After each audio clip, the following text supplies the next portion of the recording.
लाया तो उसको 25 वर्ष उन्होंने कर दिया। तो ओपीएस और यूपीएस में पहली विसंगति तो यह हो गई कि ओपीएस में केंद्र सरकार में 20 वर्ष में पूर्ण पेंशन का प्रावधान था, सुनिश्चित पेंशन का प्रावधान था, जबकि यूपीएस में 25 वर्ष में, तो 5 वर्ष तो ऐसे इन्होंने यहां पर कटौती की। यह विसंगति है, इसका चिंतन हमको करना है और इसको हमको समाज के सामने, सरकार के सामने, अपने कार्मिकों के सामने इस बात को पहुंचाना है। दूसरा विषय,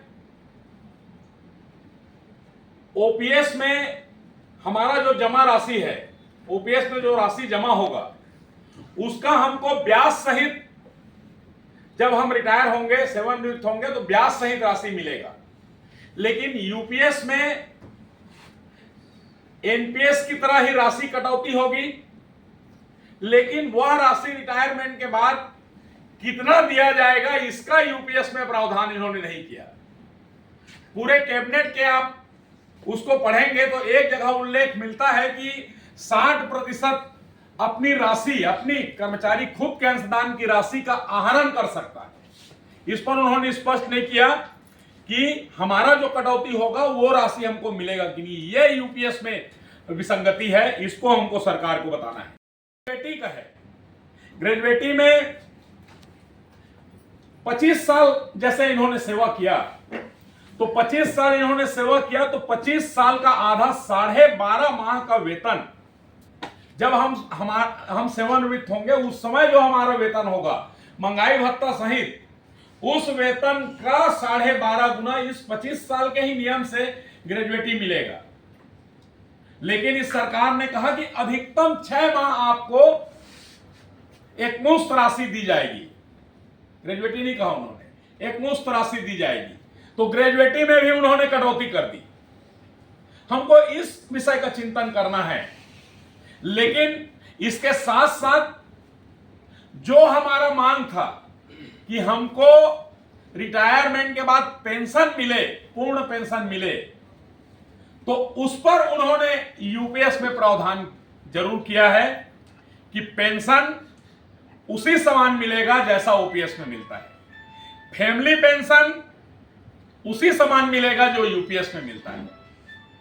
लेकिन एक तरफ कटौती करके उन्होंने हमारे ही राशि से, हमारा जो कर्मचारी अंशदान जो होगा, उसी कर्मचारी अंशदान से ही के पैसा से ही उन्होंने ओपीएस देने का एक तरह से एक नया फार्मूला निकाला।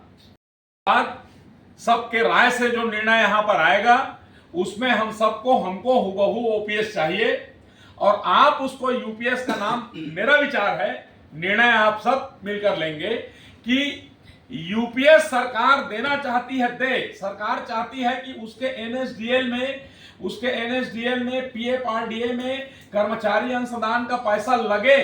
सरकार चाहती है तो लगाए, लेकिन उसका जो शेयर मार्केट में जो वैल्यू हमारे कर्मचारी अंशदान का होगा उसको सरकार वापस करे, उसको सरकार वापस करे। राज्यांश राशि का जहां तक सवाल है, तो मैं आप सबको छत्तीसगढ़ के परिदृश्य से मैं बताना चाहता हूं कि छत्तीसगढ़ में पुरानी पेंशन योजना लागू हुई, तो वहां पर उसमें हमसे एफिडेविट लिया गया, हमसे शपथ पत्र लिया गया कि हमारा जो पैसा है वो पैसा तो ठीक है, लेकिन जो राज्यांश राशि है, ब्याज सहित राज्यांश राशि, उसको हमको सरकार को वापस करना पड़ेगा। और जब हम सरकार को वापस करेंगे तभी हमारा पेंशन लागू होगा। तो ये जी sir, actually we are from Karnataka and so are the states, no? जी Actually, once again please, जी what's the process in your state? जी यस सर।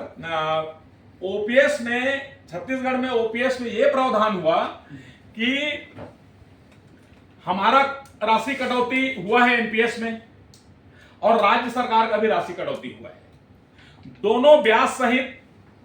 जैसे मेरा उदाहरण 1 मिनट के लिए कि मेरा 10 लाख रुपया जमा है, 5 लाख रुपया मेरा है कर्मचारी का ब्याज सहित और 5 लाख रुपया राज्यांश राशि है सरकार का ब्याज सहित।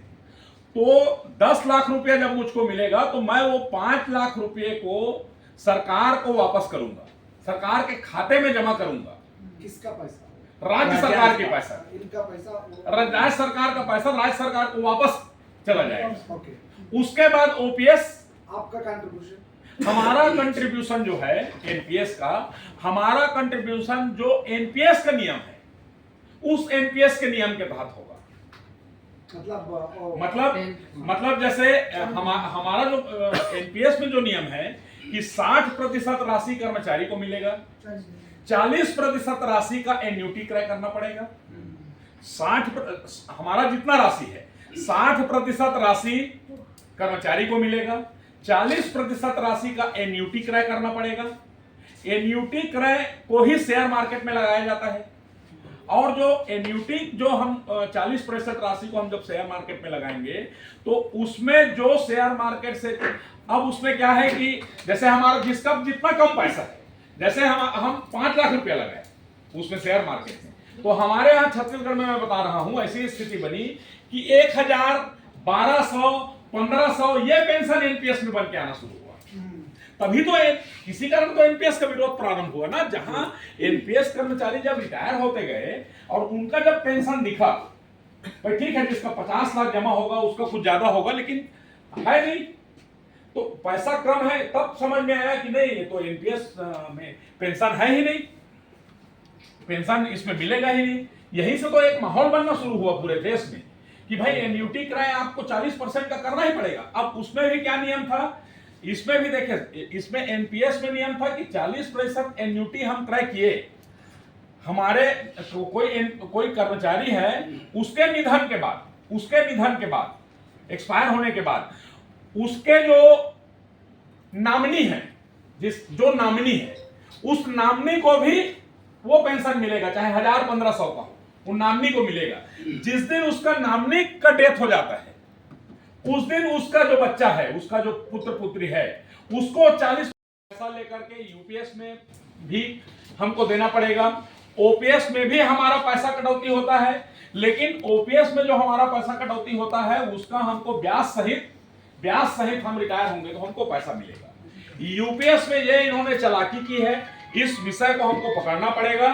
सरकार कर दे प्रावधान कि यूपीएस में भी जो कर्मचारी अंशदान होगा उसका जो ब्याज होगा उसका, ठीक है आप उसको शेयर मार्केट में लगा रहे हैं, आपका सिस्टम है, तो शेयर मार्केट का जो वैल्यू होगा उसके साथ वापस करिए ना कर्मचारी अंशदान को। ग्रेजुएटी के लिए जो नियम है, ओपीएस में जो नियम है ग्रेजुएटी के लिए वो दीजिए आप। 20 साल हम मांग कर रहे हैं, 20 साल, चूंकि सेंट्रल में 20 साल अहर्कारी सेवा जिसको हम क्वालिफाइंग सर्विस बोलते हैं, क्वालिफाइंग सर्विस 20 साल का है अहर्कारी सेवा, तो इसमें 25 किया है तो आप 20 साल अहर्कारी क्वालिफाइंग सर्विस कीजिए, और 20 साल का आधा, ग्रेजुएटी का नियम ही है कि उसका आधा 10 गुना अंतिम वेतन का, अंतिम वेतन मतलब टोटल वेतन, बेसिक पे प्लस डीए, टोटल जो पेमेंट है उसका 10 गुना, और 25 किया है तो 12.5 गुना वेतन। इसमें आपने कह दिया कि अधिकतम 6 गुना, तो आप दोनों तरफ से कटौती इसमें कर रहे हैं। इस पर एक आपत्ति हमारी है, और हमारे राष्ट्रीय अध्यक्ष जी सब विषय पर लगातार सभी तथ्य और सभी दस्तावेज जुटा करके एक उनके ओर से मांग पत्र भी जाना चाहिए, और वो तैयारी में भी है। आप सब जैसा सुझाव देंगे, जैसा राष्ट्रीय कार्यकारिणी की बैठक का मतलब ही वही है कि यदि कहेंगे कि भाई यूपीएस में ये एक कमी है, इसको आप दूर करो, ये प्रस्ताव होता है तो ऐसा टाइप का मांग पत्र जाएगा। एक लाइन का प्रस्ताव होता है कि नहीं पूरा ओपीएस, लेकिन जैसे अभी जो चर्चा आदरणीय सज्जन सिंह जी कर रहे थे, आदरणीय विक्रम रावत जी ने बात रखा कि हमको सरकार से लड़ना भी है और सरकार को थोड़ा पुचकारना भी है। मतलब भाई सरकार ने कुछ दिया तो हम बोलेंगे कि हाँ सर आपने पेंशन हमको दे दिया, फैमिली पेंशन का भी प्रावधान आपने कर दिया, वो ओपीएस की तरह ही होगा, लेकिन आप इसमें ये विसंगति है, इन विसंगतियों को भी दूर कर दीजिए, हमको आपका ये योजना स्वीकार होगा। तो इसके लिए ये संगठन जो लगातार संघर्ष कर रहा है वो संगठन ज्ञापन और मांग के माध्यम से होगा, लेकिन बिना संघर्ष के वह भी पूरा ओपीएस संभव नहीं है। इसलिए एक आप सबके सहमति से बेहतर निर्णय होगा। राष्ट्रीय अध्यक्ष जी के नेतृत्व में पूरे देश में नो प्रूफ का डंका बज रहा है। सरकार तक भी लगातार बात पहुंच रही है कि एक ऐसा संगठन है जो बिना स्वार्थ के, बिना पदलोलुपता के काम कर रहा है। तो निश्चित रूप से हम सब सफल होंगे। और एक पंक्ति के साथ अपनी बात समाप्त करूंगा कि पंक्ति बाद में हो जाएगा। नहीं बोलिए। जो फूलों का रंग बिगाड़े वह मधुमास बदल डालो, और जिसमें शंका के बबूल हो वह विश्वास बदल डालो। और जागो मेरे कार्मिक साथियों, जिसमें तुम्हारा नाम ना हो वह इतिहास बदल डालो। धन्यवाद।